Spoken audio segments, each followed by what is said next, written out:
Welcome, everyone, to a tradition here on Who the Hell Asked. It's our annual dart throwing special, aka the Game Awards 2023 Awards Predictions Special. How you doing, Slade?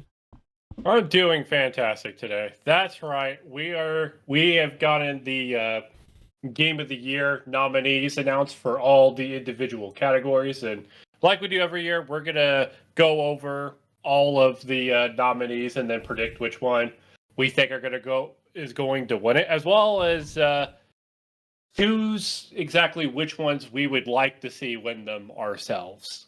So, Yep. Byron and Slade here. Without further ado, let's get it underway. Yeah, so we're skipping the Esports Awards, and we are skipping Content Creator of the Year, and we're going to get straight into, I would say, a big award. Most Anticipated Game of the Year. We have Final Fantasy VII Rebirth, Hades 2, Like a Dragon Infinite Wealth, Star Wars Outlaws, and Tekken 8.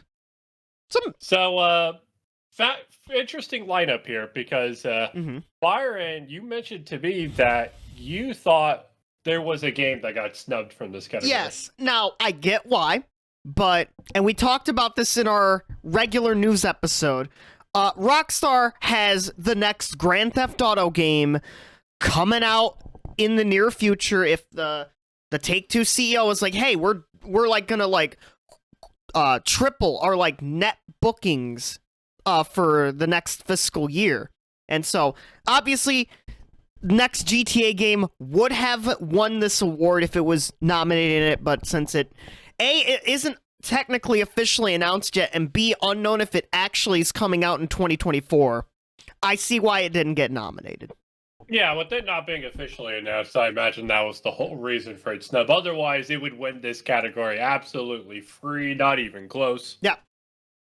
But these are the games we have up here, and there's three games that I thought kind of like lead this category by quite a bit. Yeah. Final Fantasy VII Rebirth, obviously being a highly anticipated sequel to Final Fantasy VII Remake. Yeah. Obviously, people are very excited for that. That's going to be coming out relatively soon, I believe in February. Yeah, I believe either early February or late January. Yep. Hades 2 being one of the three. Again, massively anticipated sequel for what a lot of people consider to be one of the most darling indie games of the past, decade or so. Yeah. And the first one being as incredible as it was, there's obviously very high expectations for Hades 2. Yeah. So obviously it makes sense for that one to be highly anticipated. And the third game that I feel like is also leading this category is Star Wars Outlaws. Really? With it being a major Star Wars title that's not being developed by EA, which I think is the first one in a very long time that's like major like this. I think so. I think a lot of people want to see, games like Knights of the Old Republic, stuff like that. So I think this one has a fair bit of anticipation as well. Mm-hmm. That's not to sleep on Like a Dragon, Infinite Wealth, because yes, Like a Dragon was a very good game in the Yakuza series as an RPG, but I don't get the impression that everyone's like dying or frothing at the mouth to like get a hold of this game compared to like some of the others on here. And then obviously Tekken 8 is anticipated like any other fighting game title update, and this will have rollback netcode, which is great. Yeah, but like in the end, it is just another game in the Tekken franchise. I don't feel like people are like committing murder. Well, it will be coming out in like what will probably be one of the best like 12-month spans overall for fighting games as a whole. Yeah, absolutely. So if you ask me which game wins this category, I'm going to lean towards Hades 2. Really? I'm going to lead towards Final Fantasy VII Rebirth. That's my pick for this one.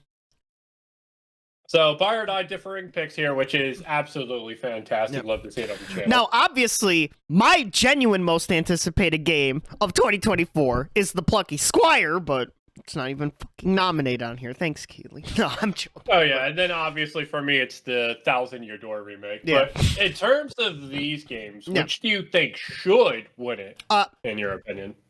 FF7 Rebirth. That's the game I think should win it. Could absolutely win. Like, Yeah. nope, I think this game deserves to win it over the other ones. Yeah, it's probably the biggest game of the 5. Yeah, I would say that. It probably has, like, the highest budget and whatnot. And again, Final Fantasy VII kind of has, like, a cult following and whatnot. Yeah. So, yeah, it makes a lot of sense to me. I just feel like because of the reception to Hades, I just feel like the anticipation for Hades 2 is going to be absolutely massive. Kind of reminds me a little bit of the Elden Ring hype before that game came out. So, only time will tell. Figuratively pour one out for Silk Song. Yeah, because God forbid that's in development hell. If they had just announced Silk Song's coming out, specific date next year, it would have been in here.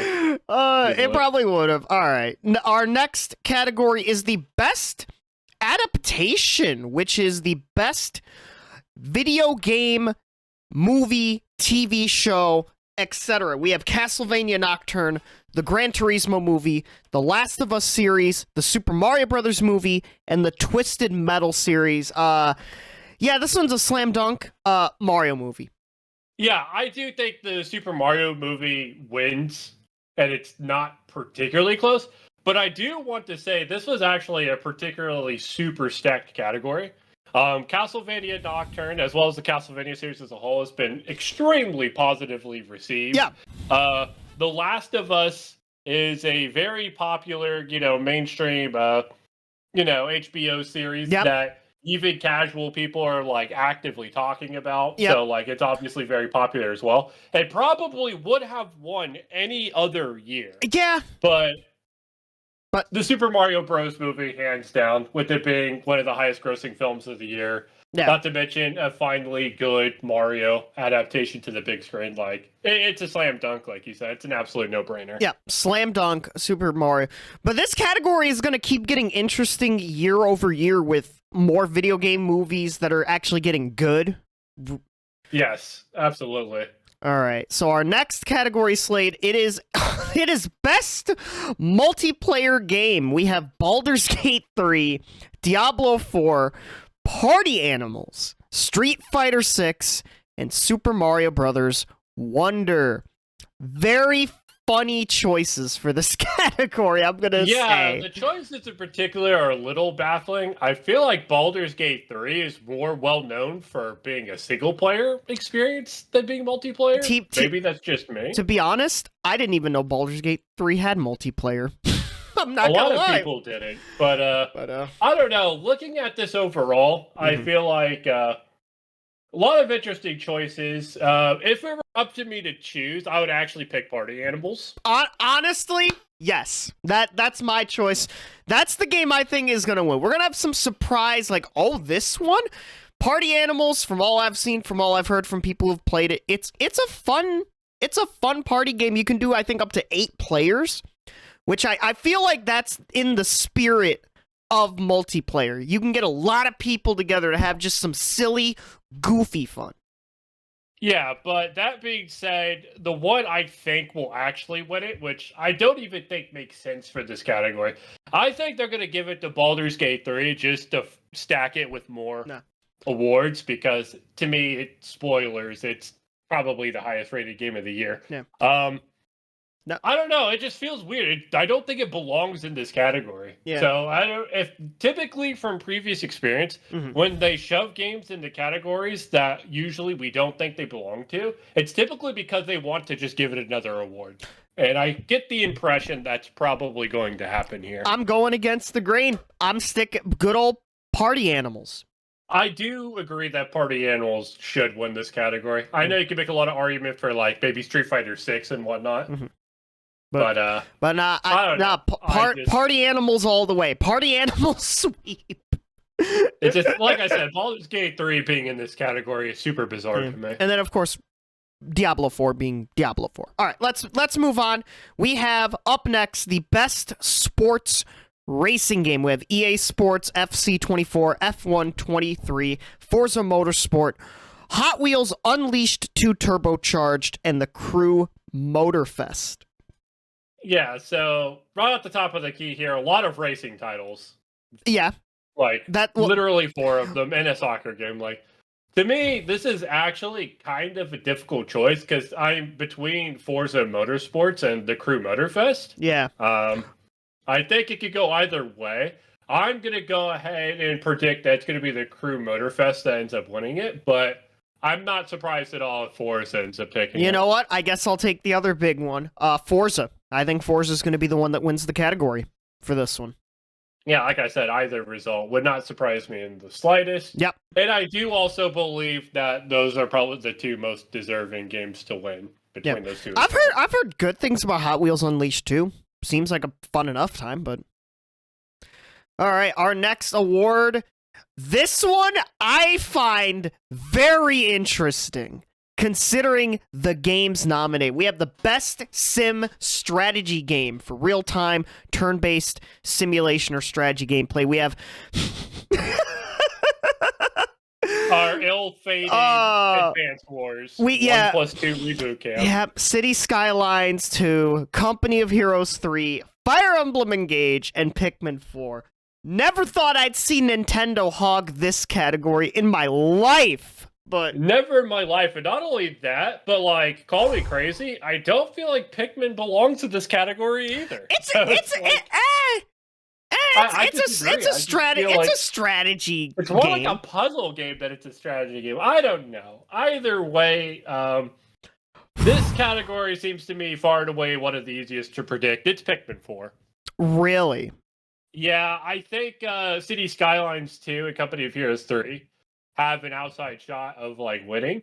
But I do think in terms of if they're picking just the best game in the category, then it's hands down, it's Pikmin 4.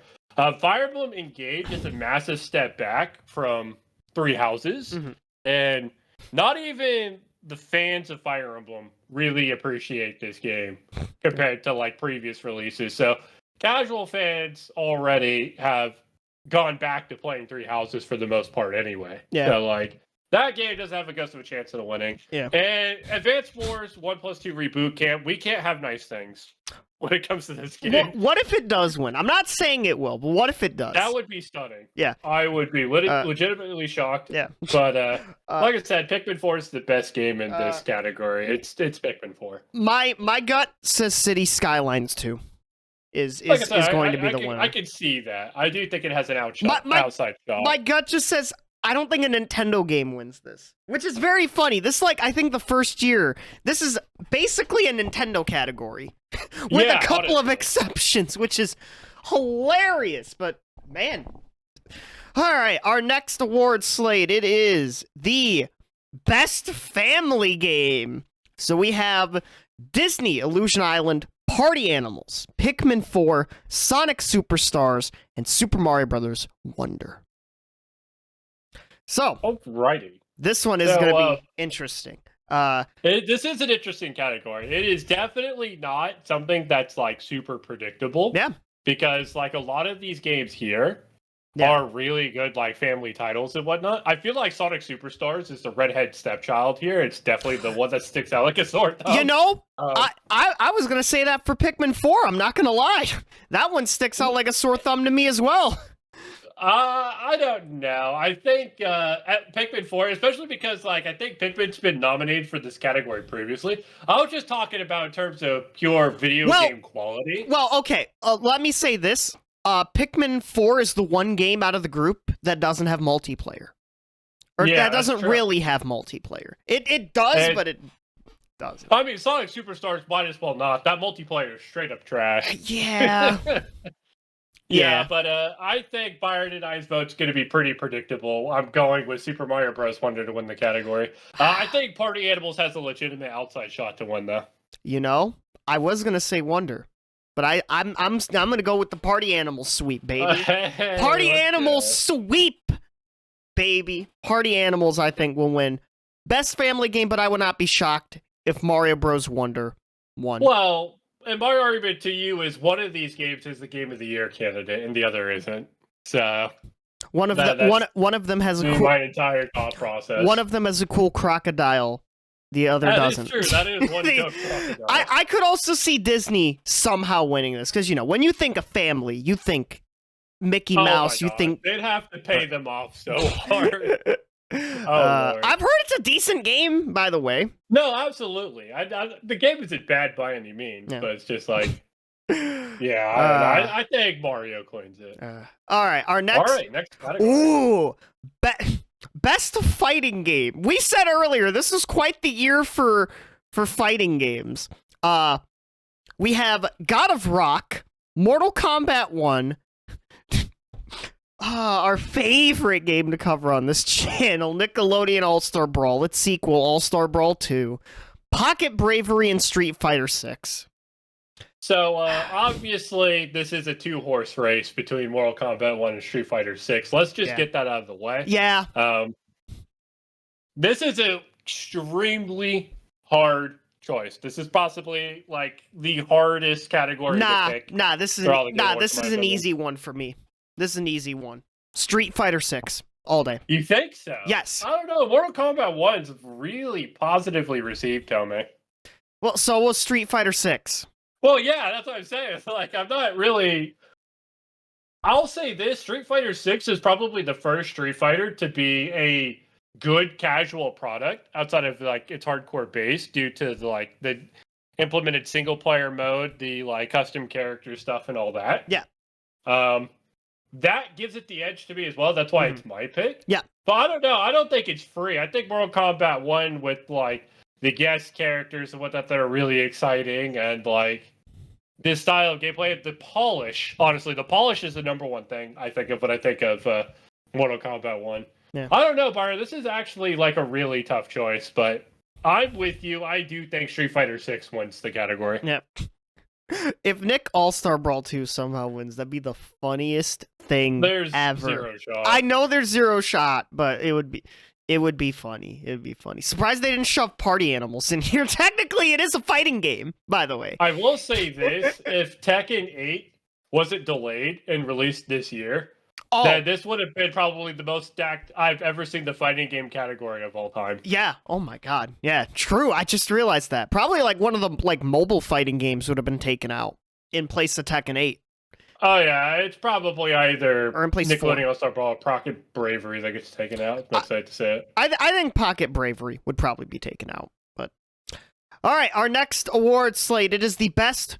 Ooh, this one you might have more knowledge than me on. It's the best RPG. We have Baldur's Gate 3, Final Fantasy 16, Lies of P, Sea of Stars, and Starfield. Motherfuckers, you put the two star ones next to each other. Oh, yeah. Come on. Also Microsoft titles as well. Okay, so let's talk about this. Yeah. This is the most stacked category. Hands down. Hands down, this is the most stacked category by a country mile. And this is also a very tough decision. So, Baldur's Gate 3, Game of the Year candidate, likely winner. Needs no introduction. It's literally Dungeons and Dragons. It's fantastic. Yeah. Final Fantasy 16, highly anticipated release for the Final Fantasy franchise. Pretty fantastic game. Probably has the most Western-focused story of the entire franchise leading up until this point. Yep. People likened it to Game of Thrones and whatnot, which kind of new for Final Fantasy. Yep. Lies of P. Yeah. An anticipated Pinocchio Souls-like game. Very ravely reviewed. My personal favorite of the category, Sea of Stars, which is a Chrono Trigger / Super Mario RPG inspired indie RPG that plays just like Super Mario RPG. It has great music. It's very charming, and I absolutely love this game. And then you have Starfield, which was the highly anticipated Fallout in space title. Yeah. Where space exploration was the first and foremost at the front of the game's identity. It's either you love it or you hate it. But, and it took a swing at it. Yeah, and I will say this, Starfield fell off. It fell off harder than I think anybody expected. To be honest. I think it being Fallout in space was pretty apt way to describe it. I think, unfortunately, it's just the space exploration itself, especially around the ship, isn't anywhere near as polished as it needs to be. It's probably the worst part of the game. Yeah, it has it's too stuck in the 2010s for its own good. Yeah, so pretty unfortunate, but that dips the brakes though. So winner of the category, because like I said, this is an absolutely stacked category. I'm gonna go with Baldur's Gate 3 because it's literally Dungeons and Dragons. It's Game of the Year candidate, the only one on this list. And as much as it hurts me because Sea of Stars is an absolutely fantastic game, I loved every minute of playing. I don't think it can even remotely compete with Baldur's Gate 3 or Final Fantasy 16 or Lies of P. Yeah, I'm going to go with you on this one. I'm going to say Baldur's Gate 3 will probably be the winner of this, also considering what else it's nominated for. I said, it's the only Game of the Year candidate on here. Yeah, I guess spoilers for that a little bit, but yeah, Baldur's Gate 3 for Best RPG. We have Best Action Adventure Game. We have Alan Wake 2, Marvel's Spider-Man 2, Resident Evil 4, Star Wars Jedi Survivor, and Tears of the Kingdom. I keep feeling like I'm saying this for every category. So I lied. This is the actual category. Oh my gosh, this year is stacked. Yeah. So many good games. So Alan Wake 2, Spider-Man 2, Resident Evil 4, and Zelda Tears of the Kingdom need absolutely no introduction. They're all amazing, fantastic games. Star Wars Jedi Survivor, I think, is probably the lone wolf out here that's kind of like, good for you making the category, but I'm sorry, buddy. You've got no chance. Absolutely no chance. Yeah. This is actually really tough to predict because this is action-adventure. Yeah. We don't know exactly what they're prioritizing in terms of how they're going to vote for this category, whether they're going with what games reviewed the highest or maybe a specific part of the action and whatnot. This is really hard to choose, but I'm going to go with Marvel's Spider-Man 2 here. Really? I am going to go with Tears of the Kingdom. It's going to win something here, and I think this is the category it has the best shot at winning. I do agree with your take there that it has the best shot of winning this category. I don't know. I feel like it's honestly third on my list of these games. Because with Resident Evil 4 Remake being as anticipated as it was to come out, and it delivering on every promise, I feel like that puts it ahead of Tears of the Kingdom. Hell, even Alan Wake 2 has a legitimate argument over it as well. I don't know. It's just, to me, this is a category that I don't feel comfortable picking. Because, of these 4 games, sorry, Star Wars, there is no wrong choice here. Yeah. There's no wrong choice here. I feel like I said 3 categories in a row, but especially this one. It's stacked. There's honestly a lot of fantastic games here. Yeah. It's just impossible to choose. Personally, I would probably pick Marvel Spider-Man 2 if it was up to me. Mm-hmm. I think reusing the map of Hyrule for Tears of the Kingdom, reusing the Breath of the Wild map is kind of an impeachable offense to me. And just something that I can't really abide by a good conscience choose for an award. But that's also just my opinion. Yeah. So, oh man, what a stacked category. Yeah, All right, next up we have the best action game for games primarily focused on combat. We have Armored Core 6, Fires of Rubicon, Dead Island 2, Ghost Runner 2, Hi-Fi Rush, and Remnant 2. So another interesting category here. Yeah, pretty fantastic games here for the most part. I think it's Hi-Fi Rush by a country mile. I think that game came out of nowhere, was very surprising and fantastic. I think, especially considering that Forspoken was such a colossal letdown. Oh, God. That this game, basically for the beginning quarter of the year, saved video gaming. God, I forgot about Forspoken, by the way. Yeah. And let me tell you, Hi-Fi Rush came in exactly when we needed it. Ah, God. I would love for Hi-Fi Rush to get its flowers. I've heard nothing but good things, but I feel like that FromSoft push, and I feel like Armored Core 6 is gonna be the one that takes home the award for the category. I love it. We differ again. Yeah. So, yeah, I think Armored Core was probably the only other game in the category I thought has a legitimate shot. That's not to say any of these games are like bad, because I think if you're up here, obviously your game's probably good. Mm-hmm. But like, I don't know. It's a 2-horse race. I have to stick with Hi-Fi Rush. Yeah.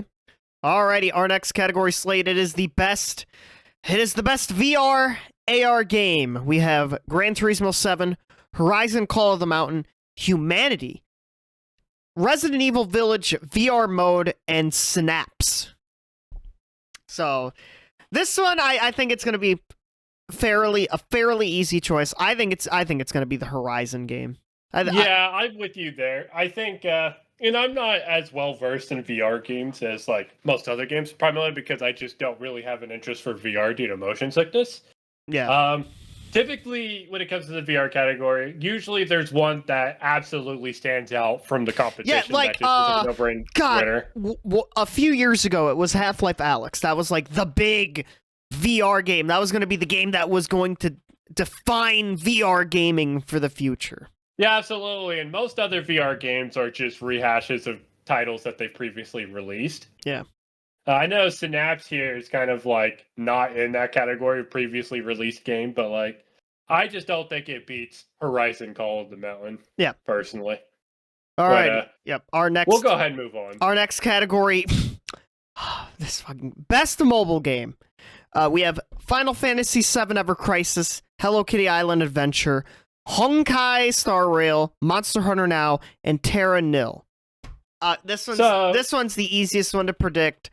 It's Honkai Star Rail. Absolutely. From the developers of Genshin Impact, RPG on the same graphical fidelity, all playable on your phone. Yeah, it's going to win. It's not even it's a competition. Like, it's not even a contest. Monster Hunter Now and Terra Nil are both pretty good mobile games for the most part, but like... Yeah. I'm sorry, it's remotely close. It's Honkai Star Rail, whether you like it or not. Yeah. All right, our next category, best debut indie game for an indie studio's very first game. So we have Cocoon by Geometric Interactive, Dredge by Black Salt Games, Pizza Tower by Tour de Pizza, Venba by Vizai Games, and Viewfinder by Sad Owl Studios. Some pretty notable indie games this year. Absolutely. In both, also a very tough choice. Yeah. What are you thinking, Byron? My thinking, I think this is going to be the one time it gets its recognition. It's going to be Pizza Tower. Yeah. I'm actually going to go against the grain. I actually think Viewfinder has a shot at winning. It does have a real shot. It does have a real shot of winning. But this is like a really hard category to pick, because I feel like this year more than other years, we didn't have that standout debut indie title that's like that no-brainer to win. Yeah. And there's a lot of very decent indie games, but none that like jump down in front of all the other ones by a country mile. So you're going Pizza Tower, I'm going to go Viewfinder, but there's no wrong choice here. Yeah. Yeah, all these games are great indie games. And speaking of indie games, Slade, we got the best indie game. We have Cocoon, Dave the Diver by Mint Rocket, Dredge, Sea of Stars by Sabotage Studios, and Viewfinder. So, I think I know what one you're choosing. Yeah, well, I know which one I'm going to choose no matter what. I think, for me, the winner of the category, again, is probably going to be Viewfinder. It's just like I said, you don't really, this is one of those years where you don't have that super standout indie title that just one that's miles ahead of the others. So I've kind of just anchored my anchor to the Viewfinder ship, and I'm going to stick with it. Yeah. But for what would be my personal choice would be Sea of Stars. Yeah, like I'm gonna shock you a little bit. I think it's Sea of Stars. I think Sea of Stars wins best indie game. Yeah. Yeah, like I said, with it being, a very, very good RPG with the excellent story and soundtrack, like, it's very deserving of best indie title of the year. But like I said, I'm on the Viewfinder train. I do think it wins the category. Yeah, like, it has a good shot. Like, if they do what they typically do and sometimes clump awards in multiple awards into one. I think Viewfinder does have a good shot of winning both Best Indie and Debut Indie of the awards. All right, next up we have Best Community Support for basically this is the Games as a Service award. Essentially. Yeah. Essentially. Absolutely. We have even those I think 2 or 3 of these aren't actually live service games, but Yeah, it's pretty insane. we have Baldur's Gate 3, Cyberpunk 2077, Destiny 2, Final Fantasy 14, and No Man's Sky. So, All right, so let's just get this out of the way. This is a 2-horse race between No Man's Sky and Final Fantasy 14. really? Destiny 2, a large number of its player base just abandoned the game within the last 2 patches because they were both horrible. All right. And I get the impression it just has absolutely zero shot to win it. Right. Unless they just absolutely paid off the voters, which I guess that's a possibility. You know what, Slade? Let me shock you with something. I'm giving you my prediction already. Cyberpunk 2077 is winning Best Community Support. Oh, wow. I'm calling it right now. They have turned that fucking game around. Okay. I haven't seen since No Man's Sky. Yeah, I agree that they have completely turned around the game, but I feel like we talk about like Best Community Support, I feel like it's almost always about a game that's still ongoing for the most part. And I just feel like the 2 most prominent ongoing games are Final Fantasy 14 and No Man's Sky here. But I don't think that that's a bad choice either. I feel like this is another category where Baldur's Gate 3 probably shouldn't be in it, but it is. Well, okay, look, have you seen the... I'll say this, maybe Baldur's Gate 3 just wins every category it's in because, they're putting in a lot of shit. Look, have you seen the patch notes for Baldur's Gate 3? It's got some funny shit in it, let me tell you. That is true. That is true. So you know what? I'm going to go against the grain. I'm predicting Baldur's Gate 3 to win just because if it's in these categories and if it's in another category that I think it'll win, then it's going to win a lot of awards. My gut still says Cyberpunk for how much of my actual choice would be Final Fantasy 14, but that's just me. Cyberpunk for me. So we have now. Here's the category. Okay, here is actually the live service games as a service category. It's the best ongoing game. We have Apex Legends, Cyberpunk 2077, Final Fantasy 14, Fortnite, and Genshin Impact. This Slade is truly a 2-horse race between Fortnite and Genshin. It truly is, in my opinion. I do think it's a 2-horse race, but I disagree with you. I don't think it's between Fortnite and Genshin. Mm-hmm. I think it's between Genshin and Final Fantasy 14. Really? Yeah, because Apex Legends, for all intents and purposes, has pretty much fallen off. We already talked about Cyberpunk a little bit in the last category. Mm-hmm. I'm going Genshin Impact. They just expanded on 4.0 and 4.1.2. I think the Genshin community at large typically all vote for fucking Genshin compared to like other games, and they're larger than any other community. You know what? I don't know how much the fan vote's going to impact the vote versus like the other people voting, but I do think Genshin is the most likely winner. You know what? For me, it's Fortnite. I think did it drop no build this year or last year? Okay, time out. No build was last year, but no build. Fortnite dropped OG. Yeah, they did drop. They did drop OG. Yeah, I think they had like 5 million players like playing when OG dropped. I'm pretty sure they're still north of 2.5 million, which is insane. Yeah, and Fortnite has just been. It's been a game that's been all a buzz. Still, somehow, to this day, I think Fortnite wins this category. Easily over the other 4. Easy. I am down to be wrong. I just get the impression that it's probably going to be Genshin. But, again, with them rolling out OG, maybe you're right. Maybe I need to rethink this out a bit because they did just bring a large groundswell of players to play Fortnite again. Yeah. But, I don't know, bringing back a previous patch is like a winning strategy for them. Should that really be like rewarded? I don't.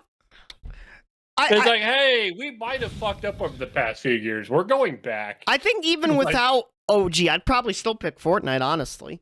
I don't think Fortnite's even on this category if they don't bring No, back OG. it's always going to be on this category. It's still one of the biggest multiplayer games of all time. I think OG is the whole reason it's like even competitive to win the category, let alone anything else. Like, it's a huge update, Byron. Fair enough. Fair enough. Well, you know, you've changed my mind though. I'm going Fortnite. All right, well. I thought more about it. Fair enough, but hey, look. Our lists are fluid, guys. Our lists are fluid. The power of anime may win, but we'll see about that. So next up, Slade, we have the games for impact, games that provide a thought-provoking, pro-social meaning or message. We have A Space for the Unbound, Chance of Sonar, Goodbye Volcano High. I laugh every time I see that damn game. Chia, Terra Nil, or Venba. This is gonna be one of our big we throw the darts at it because we haven't played all these games. Nothing against all these games, but we haven't played any of them. But yeah, and to me, it's between Terra Nil and Venba. Yeah, this is really tough because I haven't personally played any of the games, so I don't really have anything off of seeing the game's reviews to go off of. Mm-hmm. But I think I'm probably going to go Terra Nil here. All right, I guess I'll go the opposite. I'll go Venba. I'll go. Yeah, Venba, I can't wait then. For something else to win the category. It's gonna be great. Watch A Space for the Unbound is gonna win. Imagine. just watch. All right, next up we have innovation in accessibility, recognizing software and or hardware that pushes the medium forward by adding features, technology, and content to help games be played and enjoyed by a wider audience. We have Diablo 4, Forza Motorsport, Hi-Fi Rush, Marvel Spider-Man 2, Mortal Kombat 1, and Street Fighter 6. I think this one's an easy one because Sony are always one of the best at this. They have so many options. I think Spider-Man 2 wins this category clean, easy on this one. am going to agree with you. I do think Spider-Man 2 wins this category as well. Yeah. But I do want to point out to some of the changes they made in Hi-Fi Rush since its release. Ooh. I definitely think they're a dark horse to win this category as well. What changes? What changes did they make? Let's not get too much into that because I'll be here all day. Let's just, like I said, Spider-Man 2 is going to be my pick as well. All right, fair enough. Next up, we have Best Performance. For awarded to an individual for voice over acting, motion, and or performance caption. We have Ben Starr in Final Fantasy XVI, Cameron Monhag in Star Wars Jedi Survivor, Idris Elba in Cyberpunk 2077 Phantom Liberty, Melanie Libbard in Alan Wake 2, Neil Newborn in Baldur's Gate 3, and Yuri Lowenthal in Spider-Man 2. Ooh. Stacked category. Absolutely stacked category. Absolutely. So, who do you think? Personally, I'm going to go with Ben Starr for Final Fantasy 16. Ooh. I think he did an absolutely fantastic job in his role. It's really hard to pick against any of the people up here, but that's who I'm going with. You know what? I'm going to go with a dark horse pick. Melanie Libbard from Alan Wake 2. That's going to be that's going to be my pick. Like I said, this is a really tough category to choose, honestly, because it's going to come down to which one had the best story, too. Yeah. So oh, man. Next up is Best Audio Design, recognizing the best in-game audio and sound design. We have Alan Wake 2, Dead Space. Oh, that's interesting to see that game here. Hi, Dead Space remake. How are you doing? Hi-Fi Rush, Marvel Spider-Man 2, and Resident Evil 4. I'm gonna go with Hi-Fi Rush. Yeah, but say if there is any category the game's literally built to win, it's definitely this one. Yeah, because it's like I certainly would hope so. Yeah, because isn't it like a rhythmic action combat game? Yeah. Yes, it is. And I feel like I'm sorry, this game's literally made for this category. Yeah, if it doesn't win, it's rigged. Yeah, it is a rhythm combat game. If it doesn't win Best Audio Design, a criminal. Something's absolutely wrong. Criminal. Next up, we have Best Score and Music for Most Outstanding Music. We have Alan Wake 2, Baldur's Gate 3, Final Fantasy 16, Hi-Fi Rush, and Tears of the Kingdom. I can't choose. Tough one. I Tough one literally for you, can't huh, choose. Slade? Um. Tough one for me too, honestly. Okay, so I know what I want to choose, and it's Hi-Fi Rush. Yeah. But I get the impression it's probably either going to be Final Fantasy 16 or Tears of the Kingdom. Really? Interesting. I don't know. Interesting. Interesting. You know what? I listened to a little bit of its OST, and honestly, I'm gonna throw a hat to Baldur's Gate 3 on this one. Yeah, that's another. I just can't choose. you can't choose this category. Like, look, Tears of the Kingdom with its what is it called? Atmospheric, or I think like Ambient. ambient. That's the word I was ambient. looking for. That's pretty good. It's pretty good, but I feel like Baldur's Gate 3 is gonna take this one. Gonna take best score and music. Man, voting's hard this year. Yeah. Next category we have is best art direction. Alan Wake 2, Hi-Fi Rush, Lies of P, Super Mario Bros. Wonder, and Tears of the Kingdom. Ooh. So, first and foremost, Zelda doesn't belong in this category. I'm sorry. Yeah. With it being a sequel title and largely reusing the same art from Breath of the Wild, I don't know what it's doing here. This is a very tough category to pick. Mhm. Personally, I think Lies of P probably wins, but shout out to Super Mario Bros. Wonder. Yeah. Art style is literally what brought that game and the Mario franchise back to prevalence. In my opinion, it's fantastic. I'm picking Mario Brothers Wonder. There's so much life in the game. The characters have incredible animation work. The backgrounds are. I think Mario Wonder is going to win Best Art Direction. For all the animations, all the great work that went into the game, the art style, the background, it's beautiful. All these games are beautiful, but Mario Bros. Wonder, mwah, chef's kiss.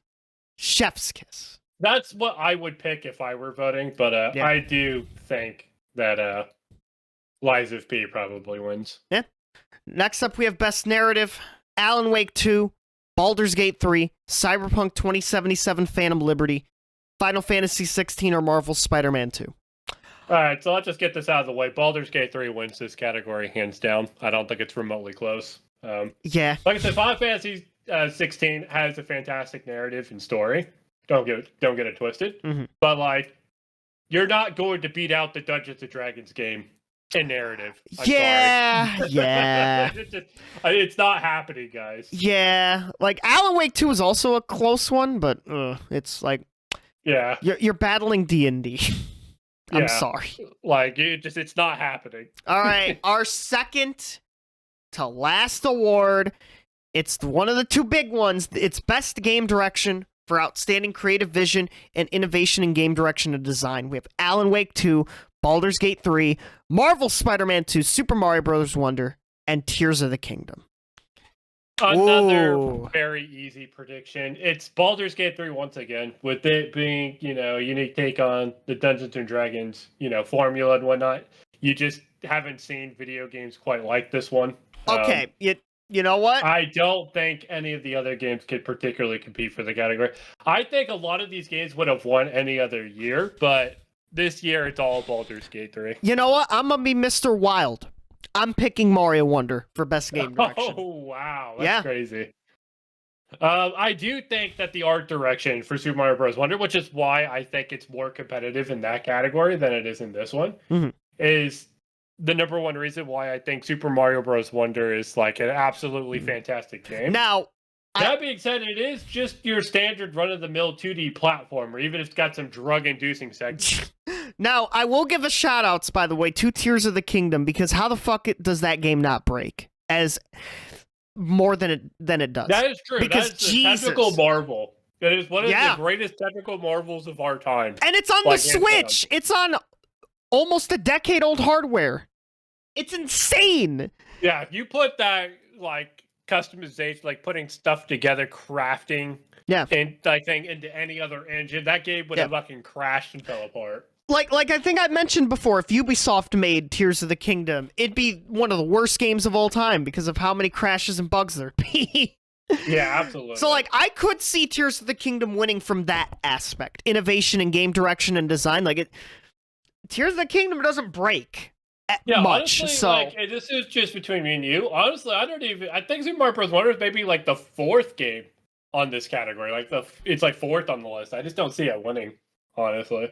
Like I said, it's just a 2D platformer, Byron, as, much as I hate to admit it. Like, great art direction, great level design, fantastic game. It's nothing we haven't seen before. I'm still going with Mario Wonder. I'm trying to make miracles happen, Slade. You gotta believe. Gotta believe. Like, again, believe in the party animals. But, ladies and gentlemen, it's the big one. It is the game of the year. Our 6 games are Alan Wake 2, Baldur's Gate 3, Marvel's Spider-Man 2, Resident Evil 4, Super Mario Bros. Wonder, and The Legend of Zelda Tears of the Kingdom. So first, what do you think of this grouping of 6 that we have here? They got the right 6 games, first and foremost, because Byron and I did a lot of speculation and trying to predict which games were going to be up there. And we very consistently had 5 of these games on here. The 6th game was always a toss-up, but I am glad to announce that we have the right 6 games. I'm sure Byron agrees with me as well. Yeah.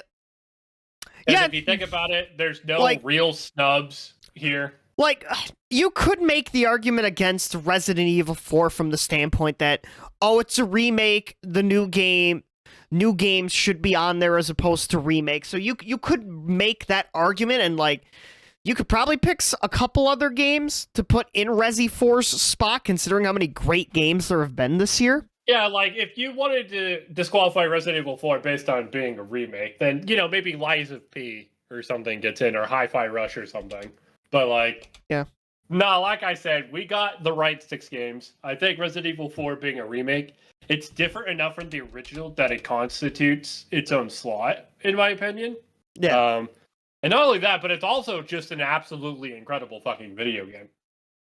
So, like, going over the games, because I think this is a very, very, very tough choice. And I'm already going to tell you that Byron and I are going to massively disagree on this. But to me, this is actually a no-brainer as to who wins it. Because I feel like this game has done something that has never been done before in this sphere. And people have talked about it nonstop since its release, and they continue to talk about it. And that is Baldur's Gate 3. I think Baldur's Gate 3, hands down, wins this category as Game of the Year.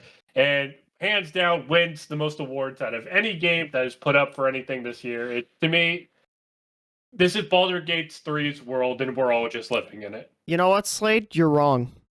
The more I've thought about it, as much as I would like to see some other game, it has been the game of this year. It has been a game that have made developers worry, like, oh, fuck, we have to make good games now? We can't just make microtransaction bullshit? I'm going to go with you. Baldur's Gate 3.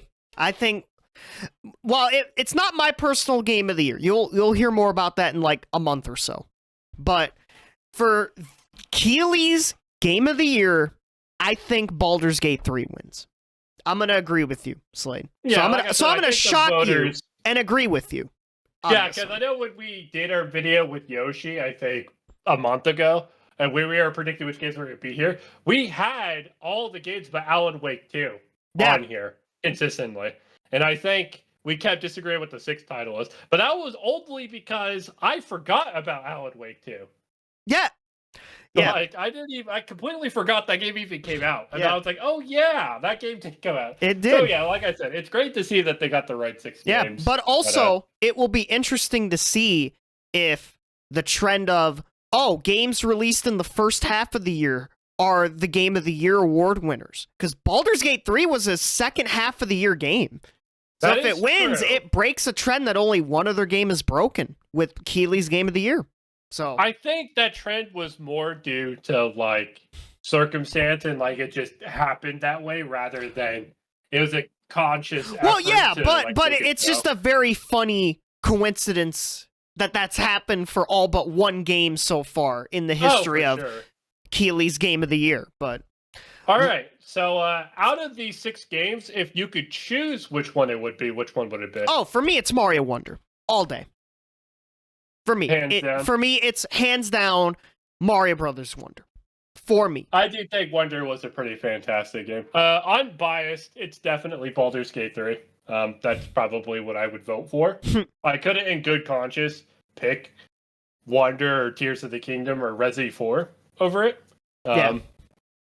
Personally, I think Baldur's Gate 3 is just head and shoulders above every other game released this year. And honestly, it's just a big, stark reminder to the entire industry that, single-player AAA games that are made with really good quality are going to be successful no matter what.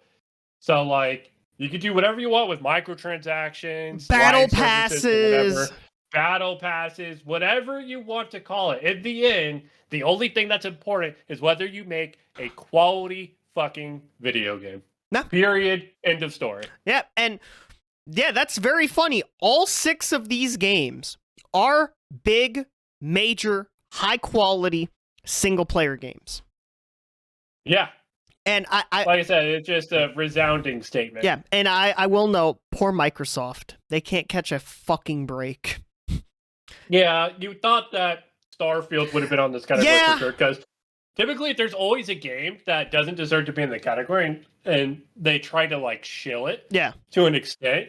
But I feel like Starfield just has some impeachable offenses that, you just can't, in good conscience, put it over some of these other games out here. I actually thought if Microsoft was smart, if they were trying to shill for any game, it should have been Hi-Fi Rush. They should have been hey, listen, this is the best product we put out last year, and we want people to see this product, buy it, and all that jazz. So yeah, but that's just my opinion. Like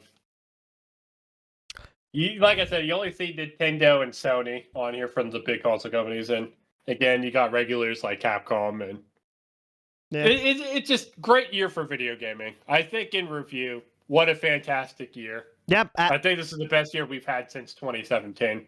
Hands down. Absolutely. It's been a great year. But yeah, so that is going to be our predictions for all the major Game Award categories. The Game Awards are on Thursday, December 7th. We'll probably have a video up sometime that next day, giving our thoughts on all the announcements, all the crazy announcements, because you can't predict what will show up at the Game Awards. That's way too hard for what announcements are going to be there. That's way too hard to predict, to be honest, because anything could fucking show up. Anything. Well, okay, anything except GTA 6, but that's just me, anyways. But yeah, this has been your Game Awards 2023 Awards prediction special. This has been Byron. And this has been Slade. And we'll see you all next time. Bye-bye.